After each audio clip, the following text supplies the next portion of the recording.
Et bonsoir tout le monde, bienvenue à la séance de Conseil de ville du lundi 17 février 2025. Alors, ouverture et constatation du quorum, un quorum à 5 personnes de M. Alexandre Morin en vacances et Mme Lepage qui est malade. Deuxièmement, adoption de l'ordre du jour avec une modification. Nous allons avoir un sujet à ajouter en affaires nouvelles de la démission de comptabilité.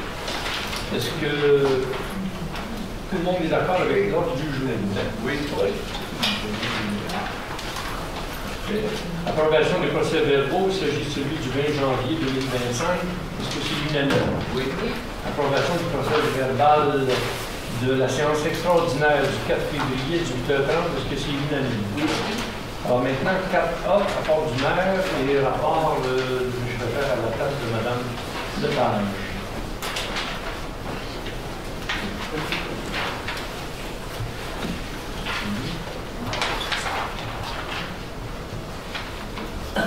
Bon. Alors, pour les communications. Ah, vous êtes venu en premier, OK. Oui, je peux faire celui-là, je vais faire mon sujet en premier. Voilà. Alors, nous avons, pour les parcs et terrains de jeu et espaces naturels, un fonds accumulé de 1 679 203 $. Nous avons, pour le surplus accumulé non affecté, un montant de 1 734 300 $, ce qui fait les deux ensemble à peu près 3 500 000 $. Nous avons pour l'entretien voilier local un solde qui reste de 35 069 $, puisque 189 000 va être affecté pour la remise en état de la rue de la Montée-Mariée. Alors, ça, c'est pour les états financiers. Maintenant, pour les communications.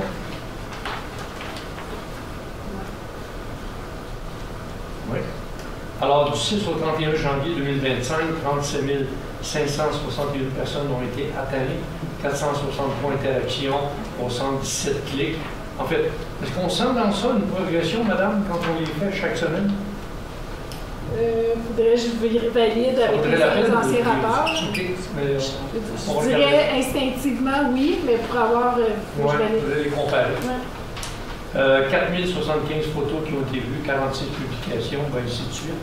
La publication la plus visionnée, ça a été sur Facebook. C'est vidéo Maison annonce la maçon en fête qui a été faite. Pour la page Facebook, le site web, il y a 3 nouvelles publications, une bannière et 4 événements. Mise à jour quotidienne des pages web. Ensuite, l'informateur maçonnet. Avec le téléphone. L'informateur maçonnet, c'est celui que vous avez. On est quelle date là? Qui va être sorti au mois de mars? Oui, pour mars, avril, mai. Qui s'en vient, c'est ça. Alors, vous trouvez dans ça, je pense que tout le monde apprécie l'informateur maçonnet, vous trouvez un paquet d'informations. L'infolette qui est sortie, je pense, il y a 2 jours à peu près, une journée. L'infolette. Vendredi, je pense que l'infolette qui est sortie. Oui, tous les vendredis précédant la séance. OK. Alors, voilà, en gros, les événements à venir, ben, c'était Hiver en fête qu'on a passé, écoutez, le 1er, le 9 février, le 15, et moi je vois les dimanches 25 février, c'est pas le 23 plutôt? Février, c'est quoi dimanche? C'est samedi 25 février, dimanche 26 février. Ouais. C'est une coquille. Ça serait le 23. Ben là, en 2025, on le voit ici. Dimanche, ça serait le 26. Dimanche, c'est quoi en février? 26. Ah, mais non, c'est une erreur là aussi. On voit qu'à mon écran, le calendrier aussi. Je prends mon iPhone, là. Dimanche prochain, 23 février. Bon. Alors, celui-là, c'est une erreur, mais je sais que les publications qu'on a faites sont indiquées 23 février. C'est marqué le 25, donc c'est le 23. Rappelez-vous, et ça, Michael va en parler tantôt, le 23 février, ça va être la fin de la conclusion de Hiver en fête. Ouais, ben, je vois ça. Bon, maintenant.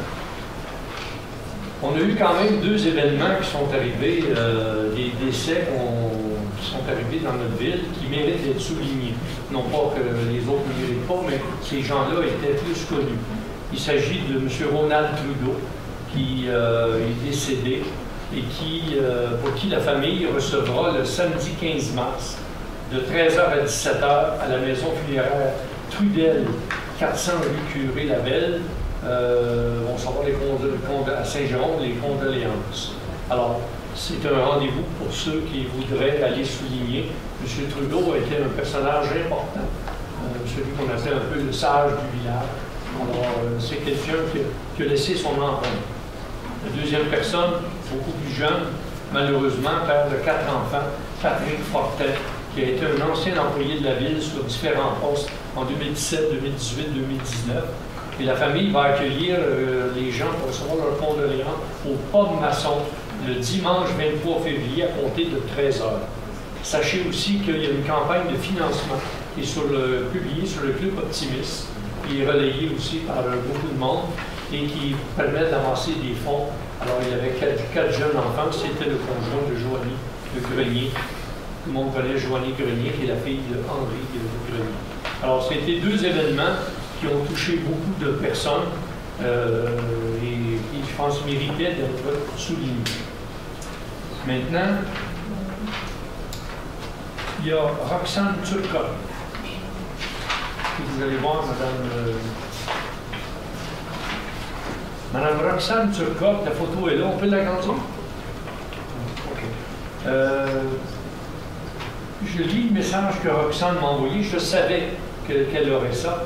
Elle dit: la vie m'a récemment réservé une surprise. J'allais recevoir une médaille de la lieutenant-gouverneur du Québec en reconnaissance de mon implication à donner le goût de lire aux jeunes. Enseignante et écrivaine prolifique, vous inspirez des milliers de jeunes à travers vos livres et rencontres. Votre dévouement à la littérature jeunesse valorise la lecture et enrichit les communautés au Québec et en France. Parce qu'on sait que Roxane publie aussi en France. Ces mots prononcés lors de la remise de la médaille le 29 janvier m'ont fait plaisir, bien sûr. Ils m'incitent aujourd'hui à poursuivre la route littéraire auprès des enfants. Les médailles ont été remises au nom de Mme Manon Joannette par Mme Muriel Laberge, la rectrice de l'Université du Québec en Outaouais. Mme Roxane termine en disant: je remercie les membres du comité de sélection et je félicite tous ceux et celles qui ont aussi été honorés pour leur implication citoyenne dans le domaine de la prédiction. Alors, Roxane, je me rappelle de Roxane, moi, en 2013, elle commence à écrire des livres, elle a persévéré et elle a fait un grand succès de ça. Et ça méritait, je pense, d'être souligné. Le 23 janvier, avec Mme Joanne Raymond, je suis allé à un cocktail dînatoire à la Fondation médicale des Pays d'en haut, où on lançait la campagne de l'imagerie par résonance magnétique, qu'on appelle l'IRM, et ça se faisait à côté de l'hôpital Saint-Agathe. Les porte-paroles de cette campagne de financement, on va ramasser 2 700 000, sont René Simard et Marie-Josée Taillefer, qui en passant, Marie-Josée Taillefer est la fille de Mme Taillefer et de M. Taillefer qui habite ici sur la montée Mariée, et eux vont être les porte-paroles. 2 dons importants ont été faits. La MRC des Pays d'en haut, les maires, on avait voté pour donner 100 000 $, et la mairesse de Moyen-Nord, ce soir-là, donné elle-même 25 000 $ pour l'IRM. Alors, vous allez être informé de cette campagne de financement-là qui va être publique. Vous aurez des messages qui vont venir de notre site web, Facebook ou Maçonnet au fil du temps. Il se donne 2 ans, 2 ans pour ramasser tout cet argent-là, pour réussir à avoir l'imagerie par résonance magnétique. Le 4 février, nous avons eu à la MRC, c'est-à-dire pour les maires de la MRC, et j'ai été accompagné, moi, de Mme Sophie Julien, d'une rencontre, consultation et planification stratégique du transport adapté collectif des Laurentides, le TAP,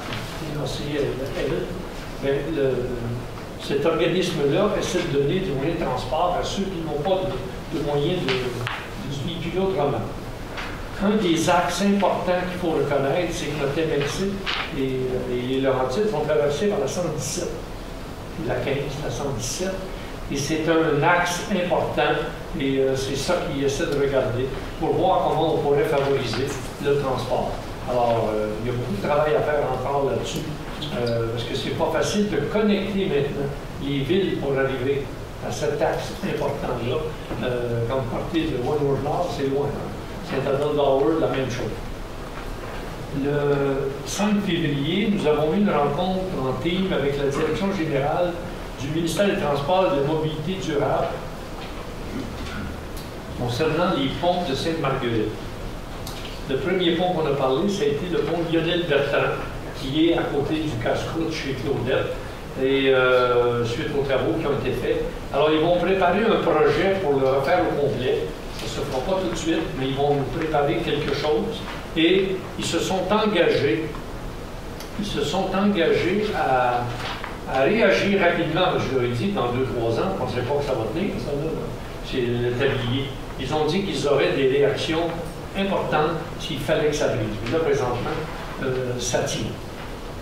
Maintenant, nous avons pour l'autre pont, c'était le pont de la Jeunesse ici, qui est dans le village. Moi, ça a confirmé ce que je pensais. Pas le tablier, mais la voûte du pont est en excellent état. C'est pas ça qui est le problème. Le problème, c'est tout ce qui est dessus le tablier et les raccords. Alors, on en a discuté longtemps, je vais vous dire la conclusion un peu à la fin de plusieurs ponts. Le pont Haut-Bourgeois. Le pont Haut-Bourgeois ne peut pas recevoir une veine de ciment là, qui va là parce qu'il ne résisterait pas. On lui a parlé, on avait M. Narou qui était avec nous, on leur a parlé des camions de pompiers. Les camions de pompiers en urgence sont autorisés à traverser et à y aller, mais de ne pas aller faire des essais, des tests, des choses comme ça quand on veut simuler des pratiques. Mais ils sont très conscients qu'il y a un gros problème avec le pont. Par contre, moi je leur ai dit, vous annoncez 5 tonnes, 10 tonnes, 15 tonnes. Et j'ai dit, il faudrait peut-être l'annoncer que ça tient plus. Et c'est là-dessus qu'on a convenu que je leur ai envoyé des photos, la Mme Fogg leur a envoyé des entrées du pont sur le Bourgeois des deux côtés, et ils vont nous revenir avec une signalisation. Mais ils nous ont très bien dit, pas de bétonneuse là, ça serait dangereux d'aller là. Et le camion de pompiers d'y aller en urgence, la loi est faite comme ça, ils peuvent le faire. L'autre pont qu'on a discuté aussi, c'est le pont Haut-Bourgeois, Lionel, le pont des vieux défricheurs. Je ne connaissais pas ce nom-là. Le pont des vieux défricheurs, en fait, c'est celui sur chemin Guédet. Et l'autre pont, c'est le pont des pionniers, qui est Mélèze. Et comme Mme Saint-Louis me disait, on l'appelait le pont des Petites Martines. C'est ça? Martin. Les Petites Martines. Il semble-t-il qu'il y aurait peut-être eu un événement à l'époque, des gens qui s'appellent Martin. Vous savez, dans l'histoire, ça reste ces noms-là. Et la conclusion que je veux vous donner avec eux, je leur ai dit, bien, écoutez, ils vont descendre, on va avoir une rencontre avec eux, ils vont venir, et on va aller voir le pont La Jeunesse, le pont des Vieux Défricheurs, le pont des Pionniers et le pont Haut-Bourgeois. Et on va faire un état des lieux un peu. Vous savez, il y avait quand même en team, ils étaient 5 ou 6, ils étaient là, ils ont été à l'écoute, ils sont conscients qu'il y a des retards, mais on veut travailler avec eux pour faire avancer le dossier. Maintenant, le 11 février, on a eu une séance à la MRC des Pays d'en haut. La séance, je l'ai passée normalement, c'était à Piémont. Rien de particulier à annoncer. Le 12 février, nous avons eu une rencontre avec le RDL et on va travailler avec le RDL aussi pour l'histoire des bateaux d'été. Et on va travailler avec la ville d'Estérel pour les impliquer à la campagne d'information. Alors ça, c'est quelque chose qui était important. Maintenant, l'envoi du compte de taxes. Alors, tout le monde va recevoir un dépliant avec à l'intérieur les spécificités du compte de taxes qu'on peut résumer comme ceci, en gros. Si vous n'avez pas d'eau et d'aqueduc, vous allez avoir une augmentation probablement de votre compte de taxes de 8 $. Parce que c'est 5 $ qu'il y avait de l'environnement. il y avait 2 $, je pense, pour, je ne me souviens pas, la voirie, des choses comme ça. Si vous avez que l'eau chez vous, vous allez avoir une diminution de 17 $ à peu près. Si vous avez l'eau et l'égout, vous allez avoir une diminution de 39, parce que l'égout a baissé. Alors, il n'y a pas d'augmentation de taxe, comme on le dit, mais vous allez recevoir ça, c'est malé, ça va être posté cette semaine.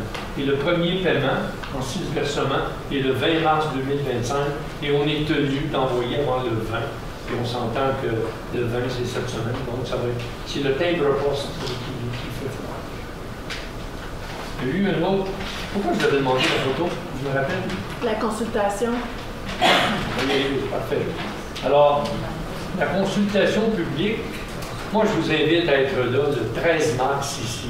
Il va y avoir une consultation publique qui va parler de la vision du Conseil, du plan d'ensemble du noyau villageois.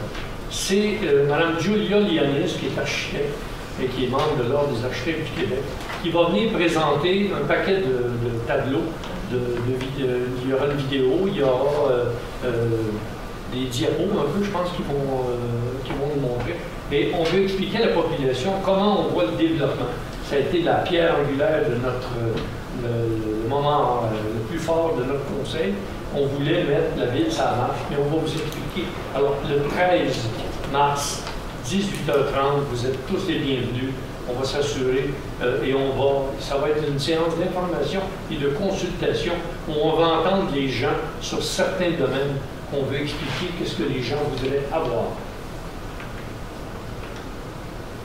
Bon, vous savez que l'imposition des tarifs douaniers de 25 par le gouvernement américain, nous, on est en attente de la FQM qui a proposé des avenues pour permettre aux municipalités d'évincer un peu les biens et les services d'origine américaine. On ne fera rien sans avoir leur avis par rapport à ça. On est en attente de ça. Pour les festivités d'hiver en fête, du 1er, du 9, du 15 et du 23, je vais laisser tantôt mon collègue, M. Van Gansbeck, d'en parler. Par contre, il y a un petit point que j'ai oublié. Il s'agit de la monnaie locale. Curieusement, curieusement et heureusement, il existe une monnaie locale à Val-David qui a été créée par un organisme. Je vais trouver ça. Je vous avoue que vous êtes mieux d'aller voir sur leur site qui s'appelle lelaurentien.org, et chaque année, ils publient c'est un peu des dollars, et Laurentien, c'est un dollar. Ça vaut de l'argent sous forme de 10 $, de 1 $, de 50 sous et de 5 $. Et ils choisissent toujours une peinture représentant, autrement dit, la région.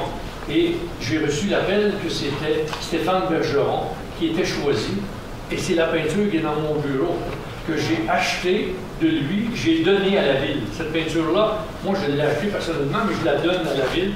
Et c'est sa peinture qui a été choisie et qui va servir comme le dollar laurentien. Alors, je trouvais que c'était remarquable quand même qu'il ait été sélectionné. C'est une vue du village à partir du Viking, à peu près, le fond. Alors, c'était quelque chose, je pense, qu'il fallait souligner. Est-ce que vous pouvez redire son nom? Stéphane Bergeron. Oui, Bergeron. Stéphane Bergeron. C'est un peintre. Si vous allez sur Facebook, il est là. Et ceux qui veulent plus de détails, j'en ai ici, parce que la mécanique de ce dollar laurentien-là, je l'ai lu, je ne l'ai pas tout compris. Il faut comprendre un peu c'est pour favoriser l'achat local. Mais c'est une peinture de Sainte-Marguerite-du-Lac-Masson qui a été sélectionnée et d'un artiste qui habite à Sainte-Marguerite-du-Lac-Masson, ce qui est quand même pas fou. Je pense que j'ai fait le tour. 4B. Approbation et présentation, approbation des comptes. Alors, c'est un montant de 643 773 et 21, parce que c'est unanime. 4C. Dépôt et approbation du transfert budgétaire, ville et agglomération. Comme à toutes les séances, parce que c'est unanime. 4D. Vente des immeubles pour défaut de paiement de taxes municipales et scolaires par la MRC des Pays d'en haut. Normalement, la vente se fait au mois de septembre. Cette année, elle va se faire au mois de juin à cause de l'élection du 2 novembre. Alors, ils ont devancé. Alors, Mme Lavigne va transférer tous les dossiers, parce que c'est unanime. Je tiens à rassurer tout le monde. Très peu, à la fin, le reste, les gens pensent qu'il y a une condition, c'est vrai que c'est pas facile financièrement, mais on arrive à la fin, c'est jamais beaucoup qui sont transférés. Et souvent, les choses qui sont transférées, c'est peut-être pas ce que vous aimeriez acheter comme tel, ou comme 4E. Service professionnel pour l'échantillonnage de matériaux susceptibles de contenir de l'amiante. C'est une obligation par la loi et on est obligé de faire examiner tous nos bâtiments. Alors, il y a un contrat qui est donné pour 3 966 et 64, toutes taxes incluses. Note de service numéro 1789 déposée par Décontamination ici Multiconcept. Ils vont prendre de 3 à 5 échantillons par bâtiment. Et on sait que pour ici, en tout cas pour le connaître, là, avec tout du J-Proc 9, il n'y a pas rien, là, il n'y avait pas d'amiante. Je me souviens très bien avec M. Coulomb, on en parlait, il n'y avait pas d'amiante ici, mais on le met dedans parce que ce sont des experts qui vont venir vérifier. Est-ce que c'est unanime? Oui. 4F, lettre d'entente, modification au statut d'un poste et modification au titre de secrétaire de relève temporaire. En fait, c'est le même poste, avec les mêmes attributions, mais au lieu de l'appeler secrétaire de relève, on l'appelle secrétaire, tout simplement. Est-ce que c'est unanime? Oui. 4G, dispense d'assurance responsabilité professionnelle de la Chambre des notaires du Québec de Mme Anne-Julie Bergeron, qui est ici, qui est notre greffière adjointe et qui apprend de Mme Saint-Louis les rudiments de notre greffe ici. Alors, c'est que Mme Bergeron est sans lien de parenté avec Stéphane Lepeintre, et elle est notaire. Et elle a une assurance responsabilité qu'elle prend. Mais là, elle ne la prendra plus, parce que nous, on n'a pas engagé une notaire. On est bien content qu'elle soit notaire, mais on a engagé une greffière adjointe. Alors, donc, on va couvrir, autrement dit, s'il y arrivait des problèmes de responsabilité engagés, c'est la Ville qui va prendre ça à sa charge. Elle n'a plus à prendre une responsabilité là-dessus. Est-ce que c'est unanime? Oui. 4H, contribution municipale, club autoneige Blizzard. Vous savez que le club autoneige, vous avez beaucoup de neige, monsieur? Il y en a plein. Alors, la raison principale qui nous amène à donner 5 000 $, c'est attendu le constat de l'apport économique local que génère l'industrie de la motoneige. Ce club est vivant dans notre village et ailleurs. Il est reconnu comme un des plus performants, surtout 33 et 43, je pense que vous avez. Et moi, j'ai parlé avec des motoneigistes, que ce soit ceux qui allaient au Port Maçon ou au Café Marguerite, et je leur disais comment sont les pistes. Ils me disaient, Sainte-Marguerite, les pistes sont toujours belles. Alors, on leur donne 5 000. Est-ce que c'est unanime? Oui. 4I. Ah oui, votre conflit d'État. C'est noté. Parfait. 4I, modification de la résolution concernant les contributions aux requérants d'aide financière à l'entretien des chemins privés ouverts au public.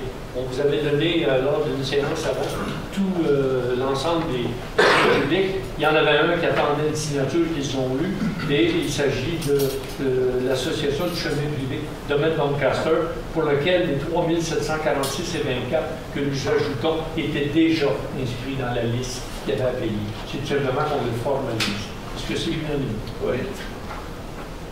Pour les 4J, service professionnel, prolongation du mandat d'accompagnement Tremblay, Bois, avocat. En fait, il s'agit attendu que la réglementation municipale va être observée sur tout le territoire de la ville, notamment pour maintenir les orientations du plan d'urbanisme en vigueur, mais également afin d'assurer un traitement équitable de l'ensemble des dossiers soumis à l'urbanisme. Il nous arrive des cas où on déroge à nos règlements, et qu'est-ce qu'on a, nous, comme arme pour se défendre? Une lettre, une petite amende, ça va à la cour municipale, et très souvent, ça ne va pas plus loin, et puis ça ne se résout pas. Alors, nous avons commencé pour certains dossiers avec les avocats que je viens de nommer, qui sont Tremblay, Bois, avocats, les dossiers, et on accorde à notre budget budget, par transfert budgétaire, un 20 000 supplémentaire pour provisionner, pour pouvoir traiter ces dossiers-là, dont les citoyens méritent qu'on s'occupe d'eux. Est-ce que c'est unanime? Oui, vous avez le confidentiel. C'est unanime, ça va? 4 cas. La même chose pour un autre dossier qui concerne une poursuite qu'on a eue concernant l'ensablement du lac Marié. Alors, nous provisionnons la même chose 20 000, mais par transfert budgétaire. Autrement dit, on ne prend pas dans le cumulé ces transferts budgétaires. Est-ce que c'est unanime? Oui, c'est mon conflit, oui, conflit aussi. 4L. Immobilisation en charge de l'ordinateur portable pour la direction générale, qui est là. Alors, nous entérinons l'achat qui a été fait pour 1 660 plus les taxes. Est-ce que c'est unanime? 4M, disposition d'actifs excédentaires, vente ou revalorisation. Spécifiquement, ça concerne l'ameublement non réutilisable, listé à son rapport que Mme Julien nous a fait de l'urbanisme, ainsi que Mme Como pour des équipements visuels ou inadéquats. Est-ce que c'est unanime? Oui. 4N, Office d'habitation des Laurentides d'adoption des prévisions budgétaires. Je ne sais pas ceux qui suivent avec nous, on était pendant quelques mois, là, on avait toujours un petit montant qu'il fallait payer. Et cette fois-là, ils nous doivent 692. Alors, on verra si ça va se tenir, parce qu'il nous arrive souvent avec d'autres dépenses. Est-ce que c'est unanime? Oui. 4O. Appui au projet de la murale de l'artiste Mélanie Aymon. Mélanie fait de son nom d'artiste. On va vous montrer ça. Alors, la ville ne met pas un sou dans ça. C'est une artiste qui va peindre sur les murs latéraux qui appartiennent à la ville, du building, qui va peindre, on va voir un petit peu plus loin, je ne sais pas où on va mettre celui-là, mais on va voir les 2 autres. Non, ça c'est ses œuvres qu'elle a faites. Revenez au début, madame, encore. Voilà.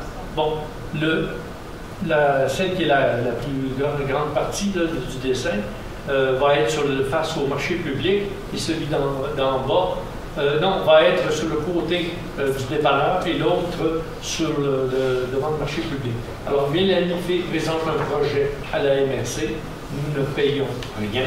C'est elle qui va se financer. La seule chose qu'on va faire, c'est qu'avant qu'elle peinture, nous allons à la pression, les travaux publics vont aller nettoyer à la pression le mur avant de le peindre pour être sûr que tout est correct.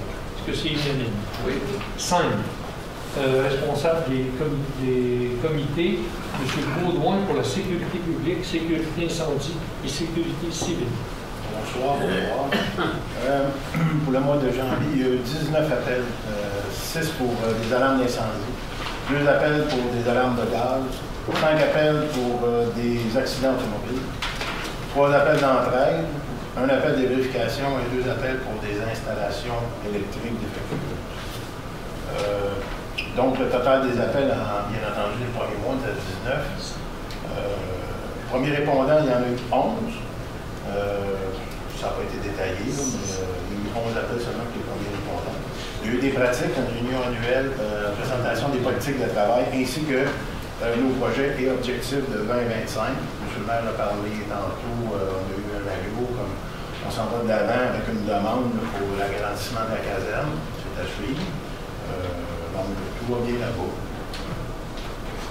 Tant mieux comme ça, c'est tranquille. C'est tout. Merci. Alors, 6. Travaux publics, services techniques, encore un. Ben oui, bon, ben, c'est sûr que qu'est-ce qu'on a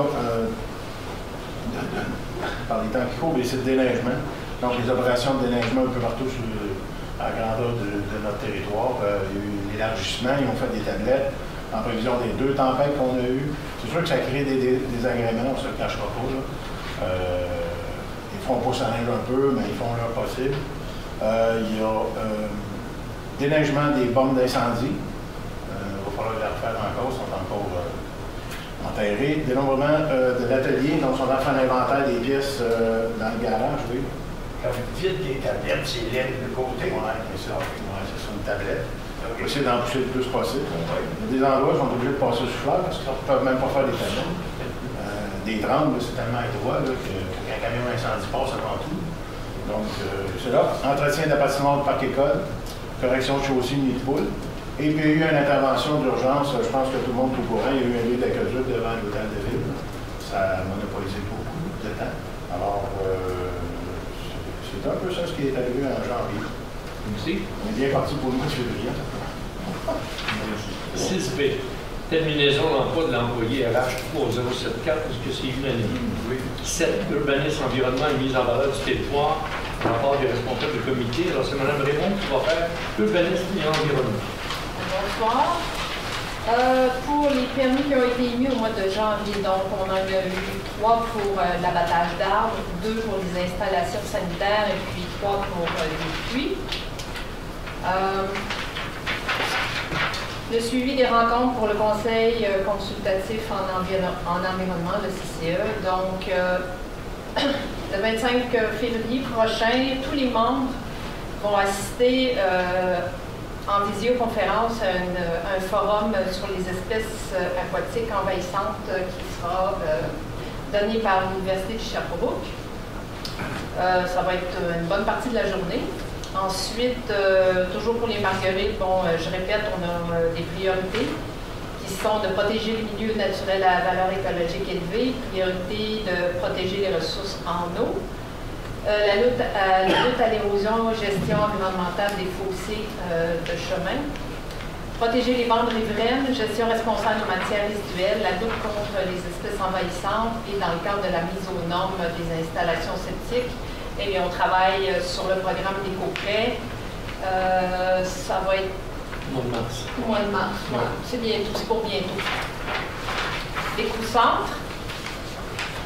Alors, toujours en période estivale, on est ouvert les mercredis, vendredis, samedis. On a recyclé pour l'année 2024 les appareils réfrigérants, donc 128 unités. Et on a sauvé 110 tonnes de GES avec le recyclage de ces unités. Borne électrique, donc on sait qu'on en a une ici de type 2 qui est en avant de l'hôtel ou à côté de l'hôtel de ville. Cette année, on en a eu, au mois de janvier, on en a eu 44 recharges pour une remise de 156,48. Si on se compare à l'année dernière, on en a eu 15, donc qui était beaucoup moins. Alors, on constate qu'il devient important et urgent d'en installer une nouvelle.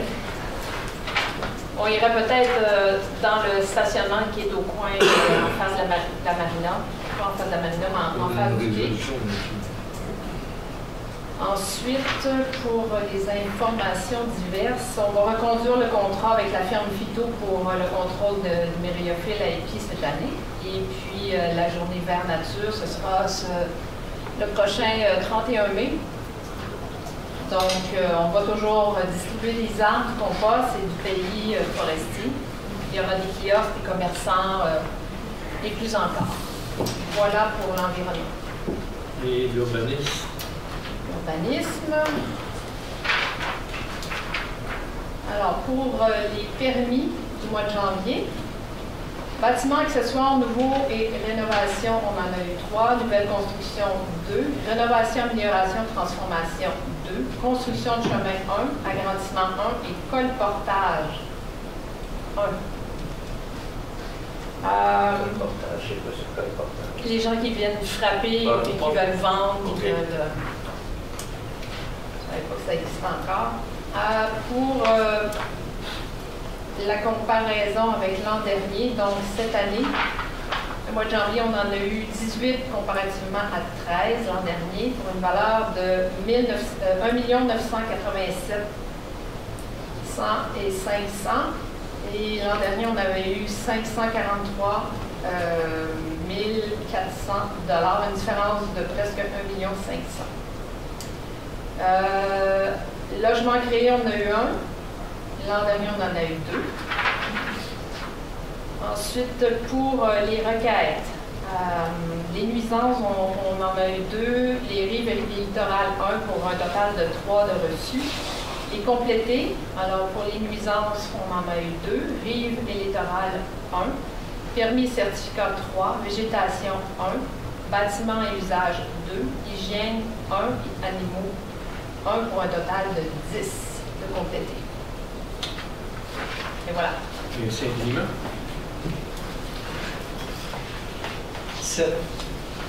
B. Acceptation de la démission de Mme Sophie Julien, directrice de l'urbanisme et de l'environnement. Juste expliquer avant de passer au vote, pas au vote, mais l'adopter.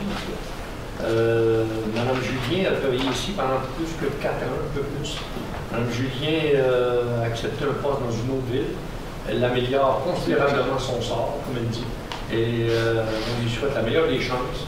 On a été, je pense, tous contents de travailler avec elle. Et donc, est-ce que c'est unanime? 7C. Alors, c'est l'adoption du règlement modifiant les règlements de zonage et de lotissement afin d'apporter diverses modifications. Et c'est un, vous savez, ces règlements-là, le A25, il découle du A23 et il y a paquet de choses qu'on a passées. Alors, est-ce que c'est unanime? C'est la fin pour lui, là, pour le A25. 7D, demande de dérogation mineure, 59 lieu des 30. Là. Alors, vous allez lui montrer ça? Oui.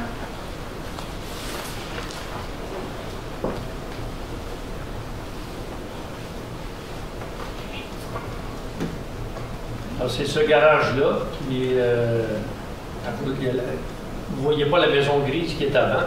Alors, il va prendre un 7-8 mètres, de 7-8 pieds, je pense, à côté. Il va mettre une porte centrale entre les deux portes et il va monter le garage pour se faire un atelier. Et il y aura musique, il y aura photo parce que sa fille joue de la musique. Et lui, c'est les photos. Alors, c'est une dérogation qui a été recommandée d'être acceptée par le service de l'urbanisme. Alors, s'il y a des gens dans la salle qui s'opposent, non. Alors, est-ce que c'est je voudrais juste être sûr, M. le maire, que ça ne viendra pas avec des commerces pour... Non, c'est ça. Ben, il n'a pas le droit de le faire. Il le sait. Et là, il va falloir qu'il y ait des comme partout ailleurs, des vérifications de temps en temps. Mais connaissant particulièrement ces gens-là, il n'y a pas de commerce là. C'est pas leur intention. C'est vraiment de faire un atelier, là, de photographie, de musique. Voilà. Alors, oui, mais c'est le rôle de l'urbaniste de vérifier. Rappelez-vous, sur la rue des 30, je vous en ai parlé, on en avait attrapé un quand on était là, en 2005, je ne sais pas trop, puis il est obligé d'arrêter de louer.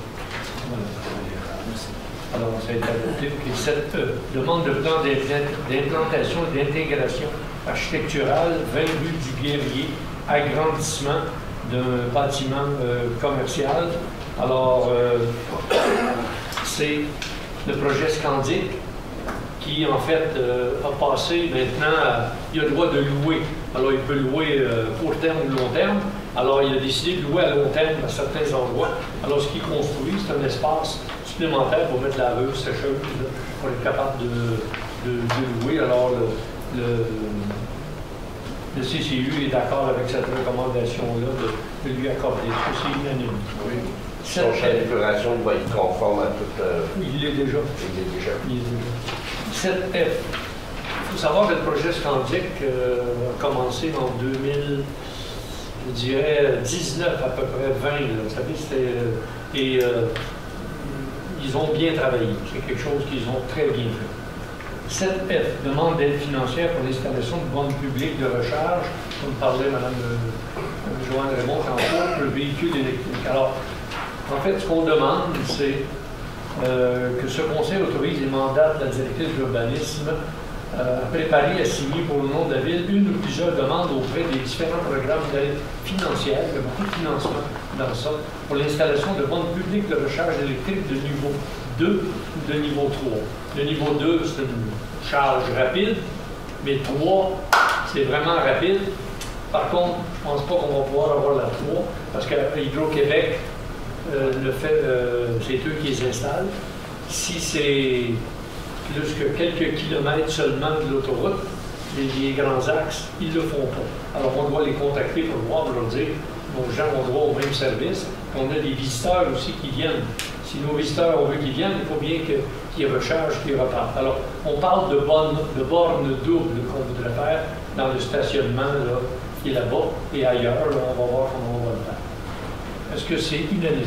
J'avais une question, M. le maire. Oui. C'est parce qu'on s'aperçoit dans le village ici que des fois, un couple vient porter une voiture le vendredi, puis viennent le chercher le samedi dans l'après-midi et même dimanche. La même voiture condamne complètement la porte. Y a-t-il quelque chose qu'on peut faire là-dessus? Parce que c'est des gens qu'on voit réguliers qui font ça. C'est une procédure de loi qui mérite d'être faite. C'est que ça va être une procédure d'un règlement qui va venir dire à côté de la borne que vous ne pouvez pas être là plus que tant de temps et que sinon vous aurez une contravention. Mais là, on s'entend. Il faut préparer le règlement de bimotion. Le règlement l'adopter une première fois. Là, bon, ça va prendre quand même un certain temps. Avec une spéciale de 2, ça peut aller plus vite. Oui, ça peut sûrement aller plus vite, mais ce que je pense qu'on peut faire au début, c'est de quand même, par courtoisie, mettre une pancarte temporaire pour dire veuillez, s'il vous plaît, comprendre qu'il y en a d'autres, là, on trouvera la bonne phrase, pour qu'il y en a d'autres qui ont besoin de recharger. Alors, c'est vers ça qu'on va aller. Ça vous va? Oui. 7G, service professionnel d'un notaire, sentier, corridor, Lac-Masson. Ça, c'est une bonne nouvelle. On commence à s'en aller vers le stade du Nord. Alors, c'est comme si on partait de Sainte-Adèle pour s'en venir, et ça touche 2 lots, des terres là, quand même importantes, et c'est pour s'entendre avec, donner un mandat au notaire pour préparer le texte, parce que les propriétaires sont d'accord à ce qu'on passe selon le tracé qui a été fait par le SOPAR. Est-ce que c'est unanime? Oui. Cette arche, c'est la même chose, mais pour un arpenteur, le même dossier. Est-ce que c'est unanime? Oui. 7I, service professionnel d'une firme d'ingénierie, ensemblement du lac Ouimet. Alors, attendu que les dommages importants au cours d'eau et aux infrastructures routières du secteur du lac Ouimet ont été causés par des précipitations anormalement élevées ces dernières années. Il y a d'ailleurs un rapport qu'on a remis à plusieurs d'entre vous qui sont du coin, et notamment les pluies diluviennes recensées le 23-24 juin 2024. Attendu la volonté de la Ville d'assurer la protection de l'écosystème du lac Ouimet. On parle du deuxième. Il y a celui où tu habites, il y a celui où habite Joanne, puis il y a celui qui est à l'entrée. On parle de celui du milieu. Attendu la présence d'un hydrant sec municipal installé pour ce secteur en 2004 sur ce lac. On s'entend que c'est une bonne tête.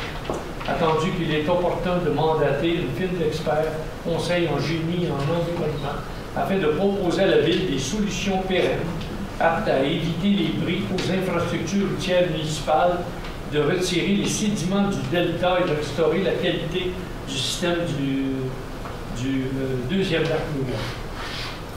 Vulgariser, on a perdu le chemin, ça fait 3 fois que ça arrive. Là, maintenant, les ponceaux sont beaucoup plus costauds. On pense que ça va tenir, mais on pense que nous, la Ville, on a une responsabilité, le fait d'avoir ensablé le lac. Et il faut savoir que c'est un lac privé qui appartient à M. Ouimet. Les gens qui sont autour n'ont pas accès au lac, ils ont accès au bord du lac. Et d'ailleurs, M. Martin Ouimet me dit qu'il rencontrerait bientôt les propriétaires riverains pour leur parler de ça. Mais nous, on pense qu'on a un travail à faire là-dessus. Il existe, vous m'aviez dit, je pense, c'est des vacuums qui vont chercher. Et sinon, si tu mets une pelle, c'est de l'huile végétale. Alors, la Ville se responsabilise et il va falloir demander un CA, un certificat d'autorisation du ministère de l'Environnement, de la lutte contre les changements climatiques, le Fonds des parcs. C'est comme ça que ça s'appelle. Est-ce qu'on est d'accord? Oui. 8. Loisirs et vie communautaire, M. Van Garde. Non, c'est pas ça. Je dis pas ce qu'il est. Je suis content de le dire. Donc, retour sur le mois de janvier, on fait ça vite. Le 27 janvier, le service de loisirs a voulu accueillir l'arrivée de notre nouvelle stagiaire à raison de 4 jours, qui est Cindy Beaulieu. Bienvenue à la ville de Sainte-Marguerite, on l'a dit. Elle va participer au dossier suivant, dont elle a déjà commencé, qui était hiver en fête. Elle va faire le 5 à 7 de bénévoles. Je compte sur vous, les bénévoles, d'être tous présents, parce qu'habituellement, ça passe. Dans le bon sens, ça danse, c'est ça que je veux dire. Le dîner de départ et à la retraite, le marché public, la programmation d'été en fête et la fête nationale qu'elle va faire. Donc, elle va être très active, elle a beaucoup de travail. Surtout que c'est des gros dossiers qui s'en viennent, comme vous avez pu déjà le voir. Nous avons toujours les 4 jours d'hiver en fête qui se tenaient donc de 10h à 15h. On en a passé 2, dont 1, 3, 9, c'est ça. Il y en a eu un avec 820 personnes, l'autre de 9, 600 pour la semaine passée. Je pense qu'il y en avait plus. Je ne sais pas si vous êtes venus voir, ceux qui sont venus, mais je pense qu'il y a une nouvelle photo qu'il faut que soit mise sur la ville, là, avec le soleil et la montgolfière et le lac. C'était toute beauté. Les couleurs étaient là. J'ai fait waouh, la ville était un poster incroyable. Donc, après ça, le dimanche, le 1er février, ça a super bien été, déjà avec des activités comme vous avez pu le voir, avec les traîneaux à chiens qui étaient très populaires, ça je le sais, pour le 9. Qu'est-ce qu'on avait?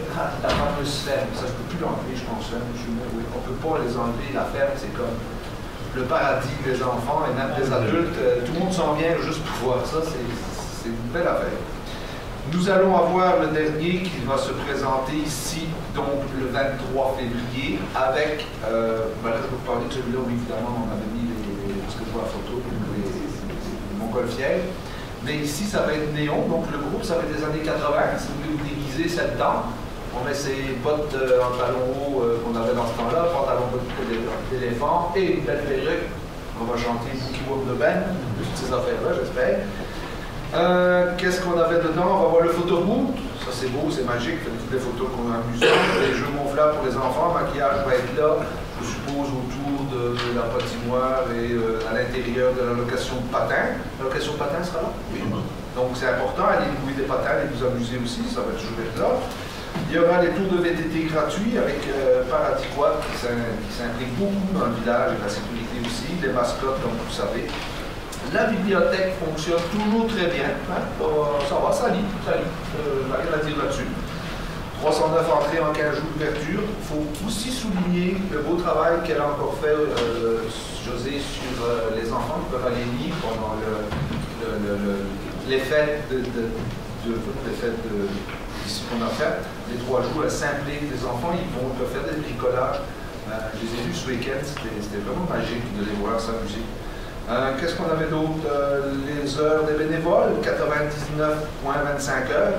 N'oubliez pas, je me répète, s'ils ne sont pas là, on n'a pas de bibliothèque. Ça coûte une fortune. C'est une aide incroyable, ils sont précieux ces gens-là. J'espère que dans les jeunes qui s'en viennent plus vieux, ils vont aller s'impliquer. Qu'est-ce qu'on avait? Les activités jeunesse, 86 participants. Wow, hein, on va dire bravo. 4 activités adultes et 34 participants dans ceux-là. Avec le café rencontre, la vie à Sainte-Marie d'Estérel, les collaborations. Qu'est-ce qu'on a d'autre à venir? Une rencontre à l'aveugle avec un livre, février, mois de coup de cœur, l'acclamation en fête, une vidéo, concours d'art visuel, activité régulière du mercredi matin, et la prochaine expo d'affiches anciennes de physique en collaboration avec la fabrique de la paroisse. Ah, ça sera aller voir. Je pense que c'est tout. Merci infiniment. Ça va entendu pour aujourd'hui. Next. Juste vous dire que le spectacle de Néon, le groupe, c'est vers 13h30, 13h45 qu'il va commencer le 23. Alors que vous sachiez ça. Il clôture en fait nos activités. Et ce qui a beaucoup marché, moi, que j'ai vu, qui était le 1er février et le 15 février, c'est le bibliomobile. Eh bien, les enfants s'accrochaient beaucoup à cette activité-là. Ils avaient bien apprécié. Et José, qui s'occupe des patins, surtout, ça a beaucoup de chocolat chaud. Parce qu'on avait un sondage qu'on faisait auprès de la population et il recevait un ticket pour aller chercher. Et à un moment donné, on a même vu Pierre être obligé d'aller aux traditions pour revenir avec des provisions. Et ça a marché. Et les gens étaient très contents. Alors, c'est vraiment une activité au lac là, qui vaut la peine d'assister. 8B. Les horaires d'ouverture des débarcadères municipales, station de lavage. C'est la procédure habituelle, là, la liste est longue et elle est variée. Est-ce que c'est unanime? Oui. Programme d'accès loisirs, l'adhésion 2025, qui vise à rendre le loisir culturel, sportif, culturel et plein air accessible gratuitement aux personnes de 0 à 99 ans vivant une situation de faible revenu et en concertation avec les partenaires du milieu. Alors, il y a eu 3 personnes qui ont été sélectionnées. Le conseil accepte de rembourser la participation de 3 personnes, karaté enfant, 90 $, karaté adulte, 100 $ et yoga pour un maximum de 260 $. Alors, je tiens juste à rappeler que c'est le programme Accès Loisirs qui les a choisis. Le service des loisirs et la ville n'a rien à voir dans ça. C'est une sélection qui a été faite de façon impartiale. Est-ce que c'est unanime? Oui. Qualification, programmation des cours et activités de loisirs printemps 2025, comme on fait chaque année. Est-ce que c'est unanime? Oui. Approbation de la programmation des activités organisées pour faire la même chose, mais pour un montant n'excédant pas 2 000 $ plus les taxes applicables. Est-ce que c'est unanime? Oui. 8F. Approbation de la programmation de l'activité de reconnaissance des bénévoles. Alors, chaque année, on reconnaît nos bénévoles qui sont ici, puis ça fait, je pense, depuis 2 ans que c'est des activités qui sont fort intéressantes. Alors, c'est un montant n'excédant pas 6 000 $. 8. Adopté? Oui. 8G. Demande au programme d'assistance financière aux célébrations locales pour la fête nationale. On demande toujours des financements au gouvernement pour ça, alors pour cette activité-là. Alors on mandate la directrice de le faire. Est-ce que c'est unanime? Oui. Approbation de la programmation de la fête nationale 2025, qui est pour un montant de 63 000 $. Est-ce que c'est unanime? Oui. Ça inclut un montant qui avait déjà été approuvé de 15 000 pour le groupe qui a été choisi. 8I, approbation de la programmation de la fête de la famille 2025. Alors, ça va se faire pour un montant ne dépassant pas 24 490, mais ça va être moins que ça. Déjà, vous pouvez enlever, je sais qu'on va enlever un 6 000 à peu près, parce qu'il y a autre chose qui va être fait autrement. Est-ce que c'est unanime? Oui. 9 correspondances, il n'y en a pas. Affaire nouvelle. Nous acceptons la démission de M. Michael Van Gansbeck comme lieutenant-pompier et premier répondant, qui a manifesté son désir de laisser la place aux jeunes dans une lettre qu'il a adressée à M. Narot. Et parce que ses occupations font en sorte que c'est pas facile de combiner les deux. Et nous recommandons l'acceptation. Est-ce que c'est unanime? Tu dis Votre compte? C'est bon. Période de questions. Est-ce qu'il y a des questions dans le salle? Alors, merci d'être venu.